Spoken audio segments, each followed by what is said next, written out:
இந்த உலகத்தில் ஒரு பெரிய உண்மை இருக்கு. அது ரொம்ப சிம்பிள். ஆனா அதை புரிஞ்சிக்கிறவன் வாழ்க்கை முழுக்க முன்னாடி போவான். அதை புரியாதவன் அதே இடத்தில் நிக்க வேண்டியதுதான்.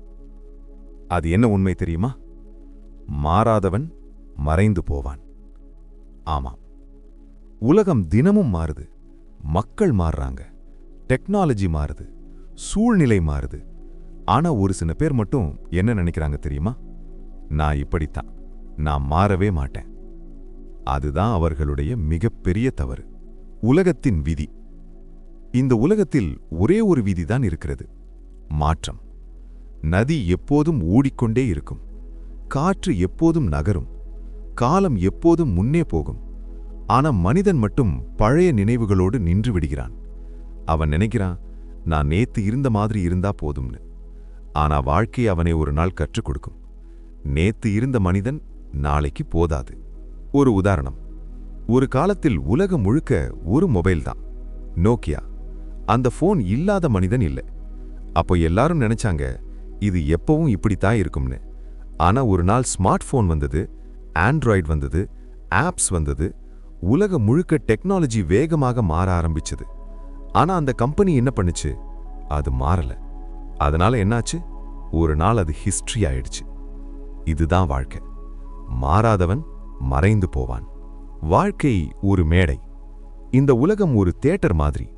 ஒவ்வொருத்தருக்கும் ஒரு ரோல். ஒரு காலத்தில் நீ ஸ்டூடெண்ட், ஒரு காலத்தில் ஒர்க்கர், ஒரு காலத்தில் லீடர். ரோல் மாறணும். ஆனா பல பேரு ஒரு ரோல்லையே ஸ்டக் ஆயிடுவாங்க. அவர்கள் நினைக்கிறாங்க, நான் இப்படித்தான். ஆனா உண்மை என்னன்னா, நீ எப்படி இருக்கணும்னு நீயே முடிவு செய்யலாம். மனசின் சிறை. மனிதனுக்கு வெளியில் பிரிசன் வேணாம், அவன் மனசே ஒரு பிரிசன்.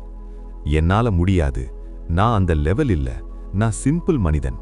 இந்த மாதிரி சென்டென்சஸ் தான் மனசை கட்டி போடும் செயின்ஸ். ஒரு நாள் அந்த செயின் உடையணும். அப்போதான் ஒரு புதிய வாழ்க்கை ஆரம்பிக்கும். பெரிய மனிதர்கள் என்ன பண்ணுவாங்க? வரலாற்றில் வெற்றியடைந்த மனிதர்களை பார்த்தா ஒரு விஷயம் கிளியர். அவர்கள் ஒரு ஸ்டேஜ்ல தங்களை மறுபடியும் உருவாக்குவார்கள். அவர்கள் பழைய ஐடென்டிட்டியை பிடித்து கொள்ள மாட்டார்கள். அவர்கள் என்ன பண்ணுவார்கள் தெரியுமா? புதிய ஸ்கில்ஸ் கற்றுக்கொள்வார்கள், புதிய ஐடியாஸ் ட்ரை பண்ணுவார்கள், புதிய பாதை உருவாக்குவார்கள். ஒரு மாற்றத்தின் சக்தி. ஒரு மனிதன் வாழ்க்கையில் ஒரு மொமெண்ட் இருக்கும். அந்த மொமெண்ட்ல அவன் ஒரு டிசிஷன் எடுப்பான். இனி நான் பழைய மனிதன் இல்லைன்னு. அந்த டிசிஷன் தான் அவன் வாழ்க்கையை மாற்றும். ஒரு சோல்ஜர் வாரியர் ஆகும் மொமெண்ட், ஒரு ஆர்டினரி மனிதன் லீடர் ஆகும் மொமெண்ட். அது எல்லாம் ஒரு டிசிஷன்ல தான் ஆரம்பிக்கும். சினிமால ஒரு சீன் இருக்கும். ஹீரோ ஆரம்பத்தில் வீக், அவன் கன்ஃபியூஸ்ட், அவன் லைஃப்ல டைரக்ஷன் இல்ல. ஆனா ஒரு இன்சிடென்ட் நடக்கும். அந்த இன்சிடென்ட்க்கு பிறகு ஹீரோ என்ன ஆகிறான்? அவன் டிரான்ஸ்ஃபார்ம் ஆகிறான். புதிய லுக், புதிய கான்ஃபிடன்ஸ், புதிய மிஷன். அப்போதான் ஆடியன்ஸ் கிளாப் அடிப்பாங்க. ஏன்னா அவர்கள் பார்க்கிறார்கள் ஒரு புதிய மனிதனை. பழைய வெர்ஷன் போதும். நம்ம வாழ்க்கையிலும் ஒரு நாள் நம்மை நாமே கேட்கணும், நான் இப்போ இருக்கிற மனிதன் என் ஃபியூச்சருக்கு போதுமானு. ஆன்சர் இல்லைனா அது ஒரு சிக்னல், அதாவது அப்கிரேட் வேணும்னு.